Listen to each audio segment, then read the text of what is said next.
Welcome to the SDA Housing Podcast, brought to you by NDIS Property Australia.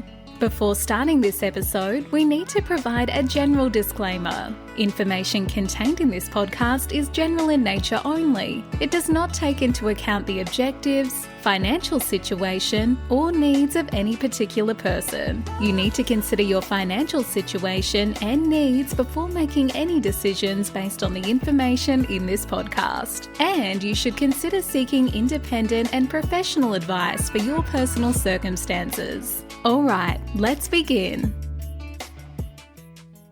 Hello everybody, my name is Minh and I'm your co-host with Debbie from NDIS Property Australia, and you listen to the SDA Housing Podcast. Our show explains, highlights, guides and brings awareness about all things SDA in this ever-changing NDIS world. Debbie, how are you again? Good, Minh. How are you? Good. It's been a very hard last few weeks in leading up to our SDA Masterclass online event last Friday, wasn't it? Oh, yeah. A couple of people did comment during the day and after the day how much organisation must have gone into the event, and they weren't wrong. It took pretty much our entire team to pull it off. And yes, there was a huge amount of prep that went into everything about the day. It was probably about 4 to 5 months worth of marketing and advertising for the event.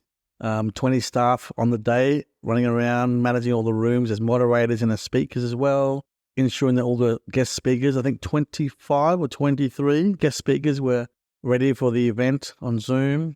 It was definitely very challenging, Debbie, having so much preparation happening. Yes, so much preparation. And I just want to go through some of these numbers. We actually had 25 speakers on the main webinar stage. We had 26 organisations who had their own meeting rooms.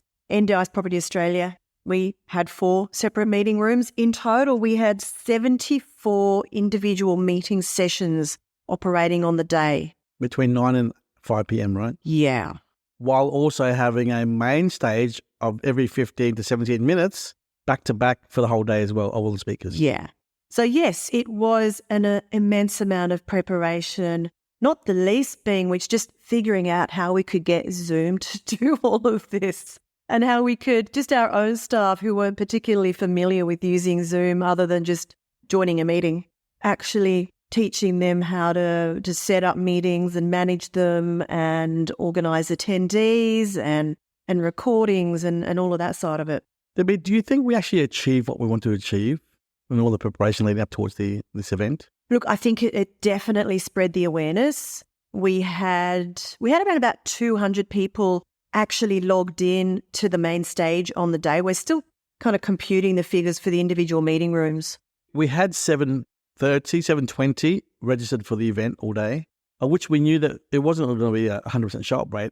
We thought it'd be about 300, 350-ish. And there could well have been, because a lot of them may have just gone straight into the individual meeting rooms. As I said, we don't actually have a way of collating the full numbers, because the meeting rooms unfortunately don't give you the people's names and numbers because they don't register for a meeting. They can only register for the webinar. But at least we actually got the opportunity to record pretty much most sessions, yeah. Yeah. And that's the goal. The goal was to have 720 people receive the videos, all the videos of the whole 8 days events, 8 hours worth of events, presentations, to collaborate, show, share and deliver a common theme, which is what's involved in preparing yourself to invest in SDA. I think, so what was the goal, David? Let's step back a little bit. What was the goal of the whole event? Well, we've always been about the way that the SDA industry has to work is collaboration. So it was really about bringing together a whole bunch of different organisations that do operate within the SDA world at some level and giving them a platform to present what they do and to educate people who don't know what they do and how they do it.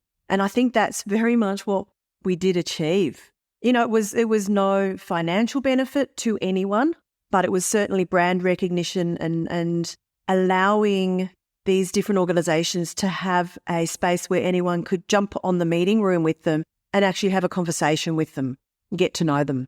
I think where our event stood out, Debbie, was the fact that we actually had about at any one time between 5 to 10 different rooms operating. Mm.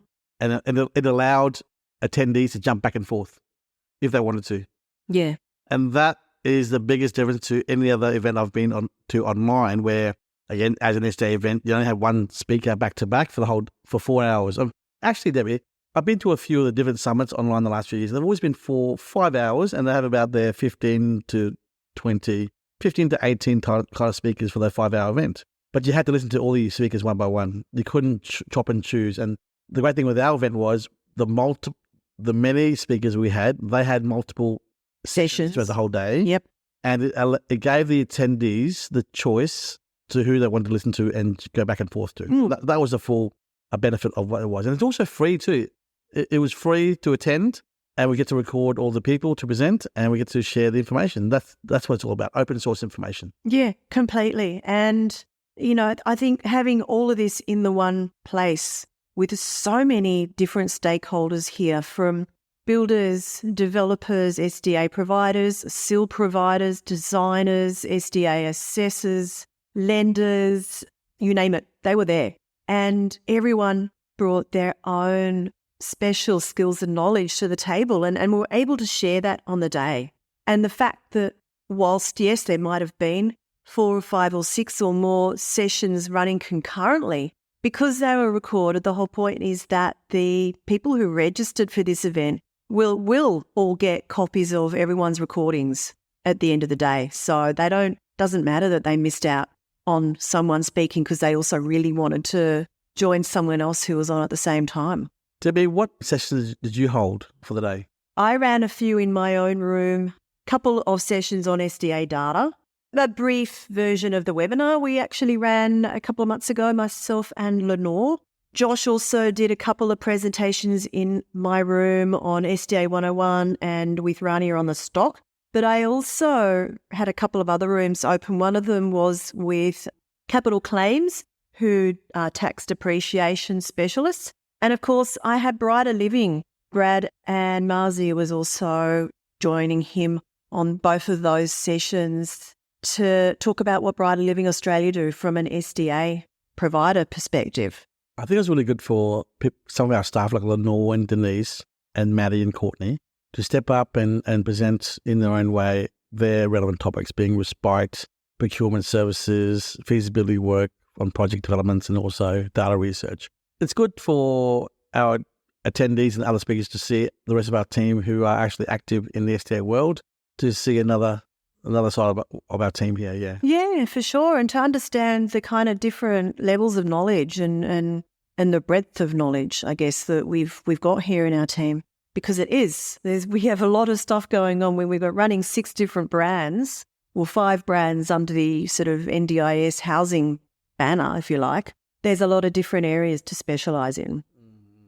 Any topics or new ideas or new information you came away with from that day from other speakers, Debbie? Well, basically because I was so busy with what I was looking after, I didn't really get a chance to jump in on any of the other speakers' rooms, unfortunately. Of course, the capital claims meeting with Mark on tax depreciation was a brand new topic, and we're actually going to be doing a podcast with him, I believe, very soon to talk more about that, because that's kind of a new area for us in terms of educating our investors on the tax depreciation that they should be aware of, the schedules that they should be taking account of for their tax purposes on SDA investment properties. So that was a little new. Obviously, we know Brad very well, and he's spoken at both of our other masterclasses, in-person masterclasses. But I'm actually looking forward to, when I get a bit of a chance, watching some of the other videos that we have got from some of the other speakers that we haven't really showcased before on any of our platforms. Mehul Shah, Kira Nicholson, who is a building designer, and they do a lot of sort of consultation work there. Tim White, a fabulous SDA builder down in the central north, mid New South Wales coast. Richard Williams, there's a bunch of people. Cara, Matt Garmany, Jude, Choi from Verso, John from My Solace who had to step in for Cheryl. She wasn't available to talk about the Aspire Hub and My Solace platform. So there's a bunch of different really good speakers there and organisations that I definitely want to catch up and find out more about what they do.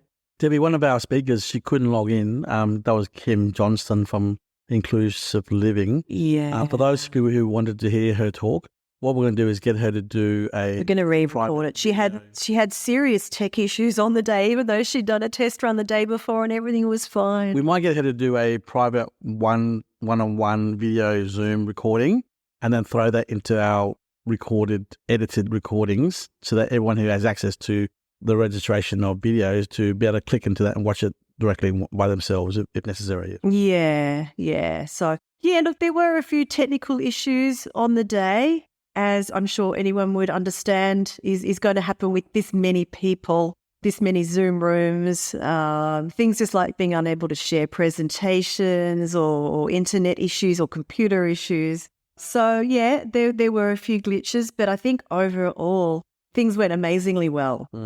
I think next year, Debbie, I would love to do something bigger than this. Maybe 1,000 people register in June, July. Hopefully we can do something like that. I think Debbie's shaking her head here. She's saying there's too much hard work, but I think it'll be fine, Debbie. Over 2 days. Feedback we did get that it should be over a couple of days.